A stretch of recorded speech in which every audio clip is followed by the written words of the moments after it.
Good afternoon to you. Mark Sudduth, HurricaneTrack.com, here with your Hurricane Pro and HD video blog for August 14th, 2013. Things starting to get busy now across the tropics. A couple of areas of high potential for development. One out here off the coast of Africa.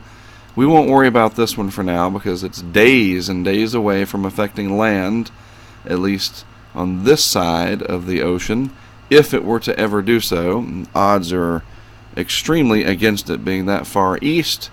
That's just climatology. Most of the storms don't hit the U.S. If they all did, very few people would live at the coast. Of more concern is this area right here, Invest Area 92L in the Northwest Caribbean Sea. If we take a look at a satellite loop of the system, starting to get more of a curved, banded look to it, upper level outflow getting a little bit more decent with the system as it slowly tries to organize as it approaches the Yucatan. Hurricane Center giving it a decent chance now of becoming a tropical depression before it makes it to the Yucatan Peninsula here. From there, where does it go? Some of the models indicating maybe somewhere up along the Gulf Coast. Other computer model guidance may be suggesting a track towards Mexico.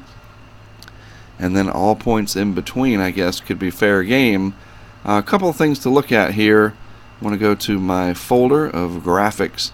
The upper ocean, upper ocean heat content in the region that this is located, pretty exceptional, off the chart there. I don't see any. Well, there's almost white right there, but that is very high ocean heat content, meaning that the water is warm not only at the surface but also very deep. In fact, if we look at the Gulf of Mexico perspective as well, here too, very high ocean heat content values. Not quite as high as the Caribbean, but wherever this tracks, if it stays intact, if it takes a track up like this, pretty good ocean heat content along the way, and the same is true also if it heads towards Mexico. So it's that time of year, August, middle August here, we expect this to happen, and it's got a lot of water, warm water to work with.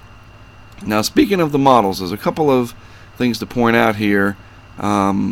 First, out in the far eastern Atlantic, this system real quick, 93L, more or less just half of a system, most of the convection to the south of the center of circulation. And if we do look at the computer model spread for this system, this is from our good friends at HurricaneAnalytics.com. As I said, several days away. This is the 5-day plot, and it's still out over the open Atlantic. Here is the 92L model plot headed towards a few of them, the Gulf Coast, and several other ones towards Mexico. Why they split in the different models there for 92L? Well, let's look at a water vapor loop of the Atlantic Basin here. I'll try to explain this as best I can. We've got this front or trough trying to dig in, and that's kind of like pulling a hole in the bathtub, and all the water wants to drain towards that hole, and this system would be trying to find that hole and drain out with the rest of the water. That's a very simplistic way of looking at it. It's not quite like a cork in a stream because the atmosphere and all the elements in it are all fluid themselves, but that's the easiest way to explain it. This system will try to find the weakness in the atmosphere and follow that weakness and head on out into the westerlies and be whisked away out of the tropics. Now, the other scenario is that this trough, this front, digs in, and this takes a little longer to get there, and then this energy lifts out, leaving the system behind to meander down here, and eventually, as the ridge builds back in over the southeast, this heads into Mexico, maybe extreme southern Texas. We shall see. Now, one thing I wanted to show you, I thought this was interesting. The GFS model, this is valid tomorrow morning, Thursday morning. This is the 850 millibar chart. Here's the southeast United States, just to get your bearings. There's the Yucatan, etc., etc.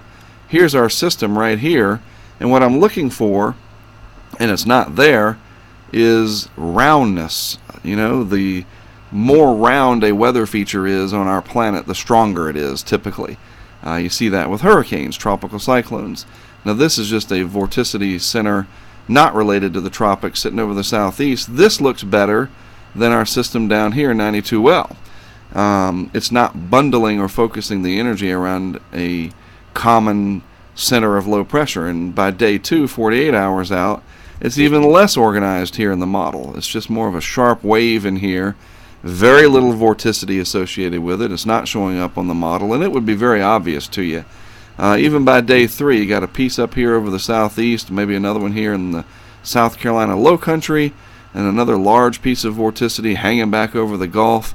And the point is, this is all spread out over a large area. Until and unless we see this coming together more focused around a common center, it's going to have a hard time ramping up. Now, a couple of things may be happening. Option 1, as we can see on the satellite shot, it is trying to get itself together. So maybe it is going to organize and become a tropical storm and head up towards the central Gulf Coast or Mexico or whatever, and the models just can't see that yet. Or they're on to something, and this is going to fragment and basically be stretched apart as strong upper level winds come in and spread the energy out over a large area, and it'll just be a big rainmaker. Either way, there's a lot of moisture up here over the southeast, a lot of heavy rainfall. If this gets pulled in, that's just going to add to that, and we might start seeing some flooding issues. Right now, the first impact will be to the Yucatan and the Cayman Islands down here, and then from there, we're just going to have to wait and see, how these things go. It's middle August. We've got a couple of disturbances to watch, one of which is in our own backyard and knocking on the door, really, of some other folks down in the Yucatan and Cayman Islands with some impacts of heavy rain and some gusty winds. It's that time of year where we got to start watching these things closer and closer, and we'll continue to do that. You got some great tools with Hurricane Pro and Hurricane HD to keep you up to date. I suggest you use them. They are fantastic, especially with these new updates that came out. Very impressive. All right, well, that is it for today. We'll stay on top of this. Again, I am Mark Sudduth for HurricaneTrack.com. Thanks for tuning in to today's video. I'll be back with more for you tomorrow.